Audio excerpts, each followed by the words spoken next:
현재 대한민국에서 벌어지고 있는 일들이 이제 뭐 더 이상 충격적일 것도 없고 파렴치한 일들이 계속되고 있습니다.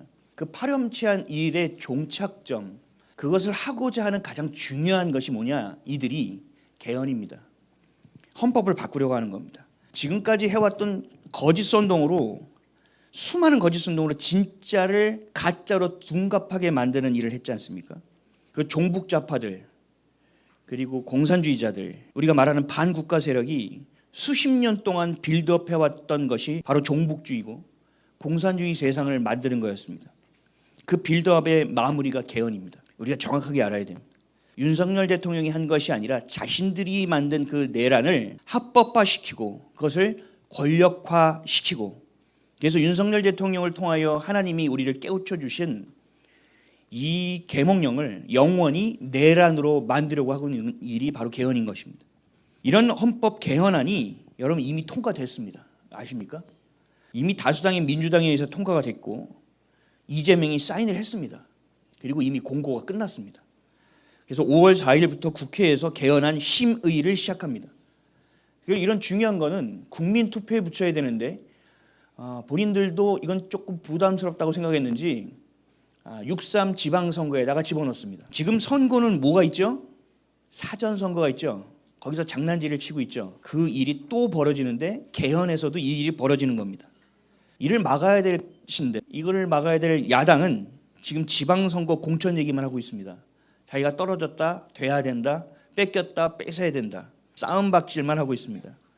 나라가 어떻게 되든 상관없다, 나는 국회의원이 돼야 된다, 내 자리를 찾아야 된다라고 생각하는 자들 누구랑 똑같죠? 내가 범법자든 뭐든 나를 기소했던 모든 검사는 다 아웃이야. 사법권 내가 다 가져갈 거야. 나를 공격해서 검찰 해체할 거야 라고 얘기하는 한 명 있죠. 이재명처럼 여러분 개헌이 되든 말든 나는 내 자리를 찾아야겠다고 생각하는 똑같은 부류입니다. 똑같은 부류. 개헌을 막을 의지조차 없어 보입니다. 근데 국민들도 잘 모릅니다. 왜요? 언론이 얘기를 안 하니까요. 한통속이니까요. 여러분 헌법은 뭐죠? 헌법이라는 건 뭐예요? 정신이죠. 한 나라의 정체성을 얘기하는 것이 헌법입니다. 그 정체성은 그 나라의 뼈대입니다. 대한민국의 뼈대는 헌법입니다. 여러분 헌법 읽어보셨어요? 제가 여러분들 그 방송에서 유튜버를 하겠다고 막 선언을 했어요. 못하고 있어요. 못할 수도 있어요. 여러분 공부를 해야 되는데 시간이 없고 자료를 찾아야 되는데 시간이 없어요. 근데 제가 법적인 얘기를 좀 하려고 헌법을 쭉 읽어봤어요. 몇 번을 읽어봤어요.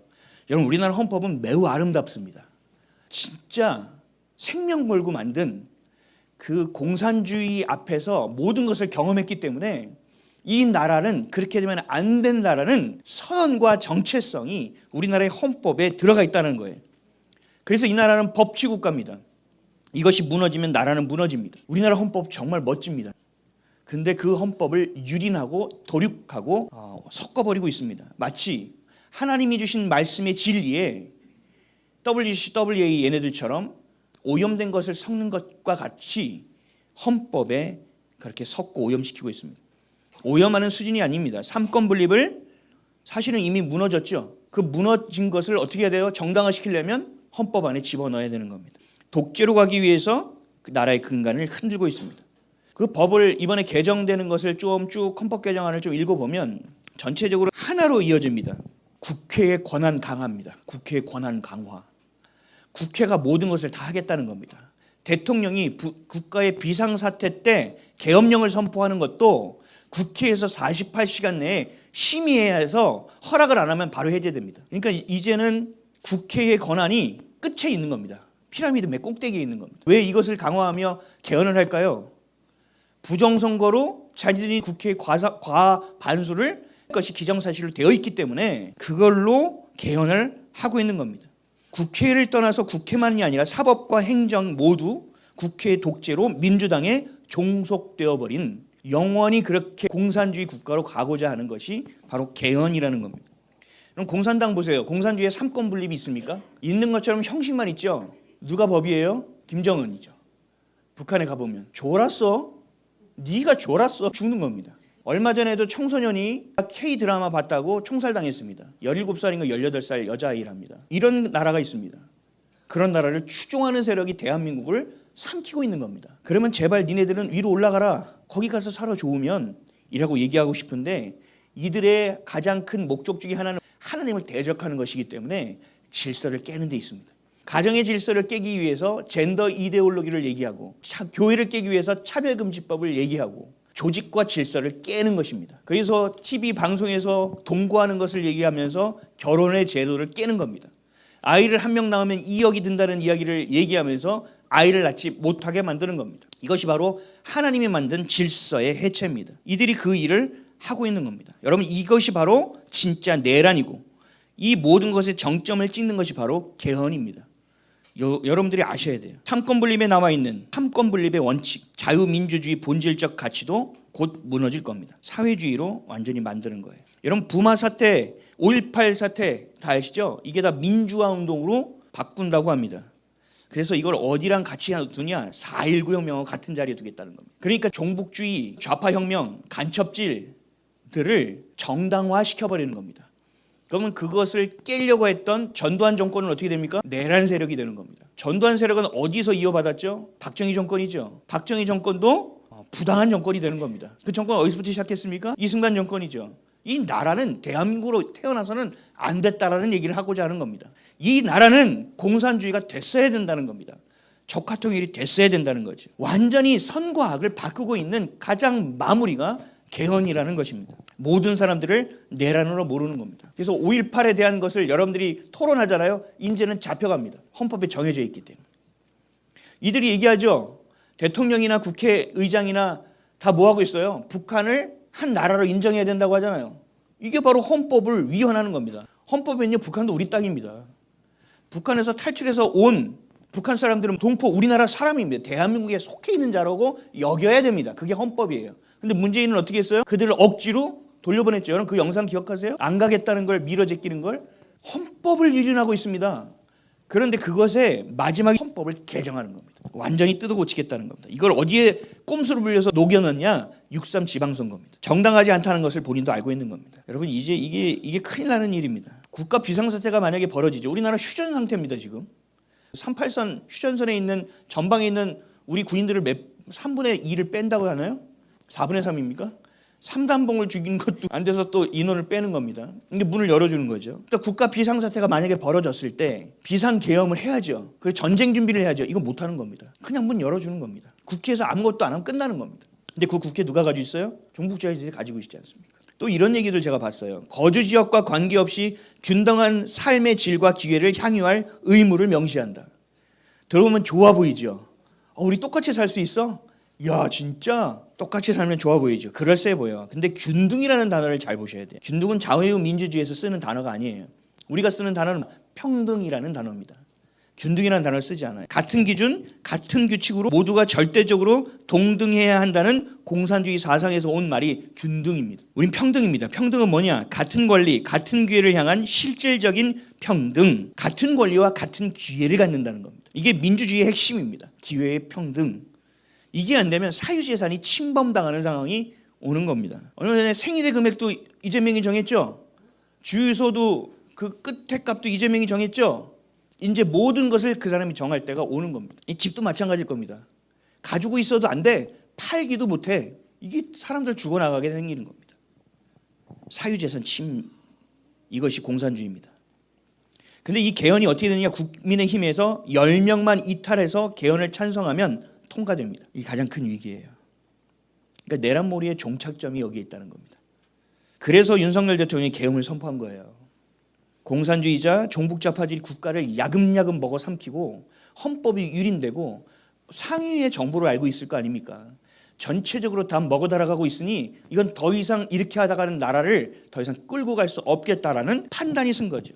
종북주의자들과 종중주의자들과 더 이상은 이렇게는 싸울 수 없다. 국가를 유지하기는 어렵다라고 판단해서 한 것이 뭐예요? 계엄령이라는 얘기죠. 그래서 이렇게 얘기했죠.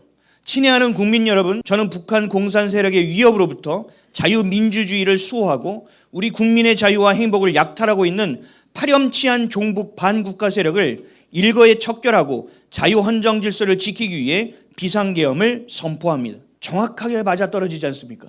정확하게 무슨 말을 하고 있는지 이제는 우리가 다 이해할 수 있지 않습니까? 개헌만큼은 막아야 된다는 거예요. 선을 악으로 바꾸는 이 결정적인 일을 멈춰 세워야 된다는 거죠. 그래서 우리가 할 수 있는 일은 일단 제일 중요한 건 여러분 각자의 자리에서 회개하는 일이고, 그리고 나서 그 거룩함에 날카로운 칼날을 들고 휘둘러야 됩니다. 이게 뭐예요? 진짜 칼을 휘둘러는 게 아니고 말씀의 검이에요. 말씀으로 선포해내야 돼요. 그렇게 싸우는 겁니다. 그렇게 싸워줘야 되는 거예요. 그렇다고 어디 거리에 나가서 싸우는 분들을 제가 폄하하는 건 아니에요. 그 안에서 그렇게 싸울 분들은 싸워주면 좋죠. 근데 우선순위를 좀 명확하게 하자는 거예요. 명확하게. 제가 지난주에 뭐 예배를 드리면 내가 어디든 가겠다니까 광화문에서 예배 드립니다. 다 예배 드립니다. 왜 그러십니까? 막 이렇게 비난의 댓글이 막 올라와요. 그런 예배 말고요. 하나님만 높여드리는 예배를 드리자는 얘기지, 뭐를 하기 위한 식순처럼 드리는 예배 말고, 그 예배에 뭐 신부가 올라오고 스님이 올라오는 게 그게 무슨 예배예요. 저는 그거 예배라고 보지 않습니다. 그 부활절 강단에 그 사람 세운 거랑 이게 뭐가 다르냔 말이에요. 여러분, 한국교회가 이 정도까지 된 거예요. 대한민국을 살려야 된다니까 물불 가리지 않는 거예요. 아니요. 하나님이 세우신 나라고요. 하나님이 주권을 가지신 나라가 이 나라입니다. 그러면 우리는 거기에 기준을 둬야 되는 거예요. 다른 데 기준을 두지 마십시오. 어디에 있든지 간에 그 자리에 기도하세요. 애통한 마음을 가지고 기도하시라니까요. 이거 다 썩었네. 어떻게 이 나라 망했네. 아니요. 그거 여러분이 왜 판단하고 있어요. 그 자리에서 기도하시라니까요. 하나님 도와주세요. 하나님 도와주세요. 여러분 어디 가든지 좌파 장난 아닐걸요. 엄청날걸요. 제가 왜 목사를 안 만나는지 아세요? 만나면 그런 소리예요. 그러니까 안 만나는 거예요. 근데 여러분들은 나가서 사회생활 하는데 안 만날 수 있어요? 없잖아요. 그럼 어떻게 해야 돼요? 기도해야죠. 그리고 또 싸울 때는 싸워야 돼요. 너랑 나랑 사상이 너무 다르니까 그 얘기는 하지 말자. 얘기해도 안 되는 자들은 여러분 아무리 얘기해도 소용이 없어요. 영적으로 넘어가 있잖아요. 여러분 설득하려고 해도 되지 않아요.